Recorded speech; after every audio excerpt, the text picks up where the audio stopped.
అవును. డాక్టర్ అలానే చెప్పారు. మరి నీకు పిల్లలు పుట్టడం కష్టం అని జెప్పారు. లాక్‌డౌన్ టైంలో అలా చెప్పారు. సో, అప్పుడైతే నేను చాలా బ్రేక్ అయిపోయాను.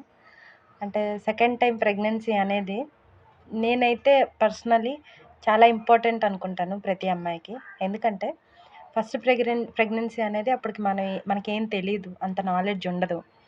సో, అది గజిబిజిగా ఎళ్ళిపోతది. బట్ సెకండ్ ప్రెగ్నెన్సీ ఏంటంటే ఫస్ట్ ప్రెగ్నెన్సీ ఐడియా మొత్తం మనకుంటదమాట. సో, ఎలా అన్నీ కరెక్ట్‌గా చేసుకోవాలి, ప్లాన్ జేసుకోవాలని. సో, నాకు సెకండ్ ప్రెగ్నెన్సీ అయితే అదొక మెరాకిల్. సో, మెరాకిల్ అనే జెప్తాను. శివయ్య చేసిన ఒక మెరాకిల్ అని జెప్తాను. ఎందుకంటే డాక్టరు లాక్‌డౌన్‌లో చెప్పారు. ఇర్రెగ్యులర్ పీరియడ్స్ వల్ల నీకు పీసీఓడీ ప్రాబ్లమ్ ఉంది. వెయిట్ కూడా ఎక్కువున్నావు. నీకు పిల్లలు పుట్టడం కష్టం అని జెప్పారు.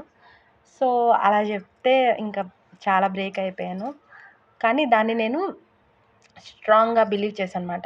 నా వెయిట్ వల్ల నేను కన్సీవ్ అవ్వలేకపోతున్నానేమో అని నేను చాలా గట్టిగా స్టిక్ అయ్యి దాని మీద వెయిట్ తగ్గించుకోవడానికని జెప్పి నేను అసలు వర్కౌట్‌లు ఏం చేయలేదు. బట్ నా లైఫ్ స్టైల్ అయితే కొంచెం చేంజ్ చేసుకున్నాను. అది కూడా ఫుడ్ విషయంలో. ఫుడ్ విషయంలోని నేను కొన్ని కొన్ని మార్పులైతే చేశాను. దానివల్ల నాకు వెయిట్ లాస్ అవ్వడానికి నాకు నియర్లీ 3 ఇయర్స్ పడ్డది. అవును.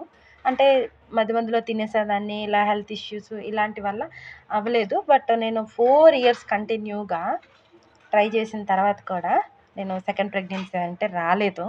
అసలు నేను ఏం చేసినా కూడా అసలు ప్రెగ్నెంట్ అవ్వలేకపోయాను 4 ఇయర్స్. సో, చాలా డౌన్ అయిపోయాను. నాకసలు హోప్స్ పోయాయన్నమాట. నేను మళ్ళీ సెకండ్ టైమ్ నేను అమ్మ అవుతాను అనే హోప్సే నేను పెట్టుకోలేదు. మొత్తం కొలాప్స్ అయిపోయి. సో, ఇంక దేవుడి దయ అన్నట్టు వదిలేసాను. బట్ నేను ఆహ్, ఒక అంటే నేను కన్సీవ్ అవ్వడానికి ఒక 3 మంత్స్ ముందు నేనేం చేశానంటే నాకు అసిడిటీ ప్రాబ్లమ్ ఎక్కువుండేది. అంటే గ్యాస్ ఫార్మ్ అయిపోవడం అలా ఉండేది. సో, నేను ఒక 1 మంత్ వరకు గ్యాస్ట్రిక్ టాబ్లెట్స్ అనేవి వాడాను. దాంతో పాటు నాకు నా బ్రెయిన్‌లో ఏం పురుగు కదిలిందో తెలీదు. సడెన్‌గా అయితే నేను షుగర్ అనేది యూజ్ చేయడం మానేశాను. తినడం మానేశాను. అసలు బెల్లం లేకపోతే అసలు షుగర్ అనేదే కంట్రోల్ చేసేసాను. ఫుల్ కట్ చేసేసాను లైఫ్‌లోంచి.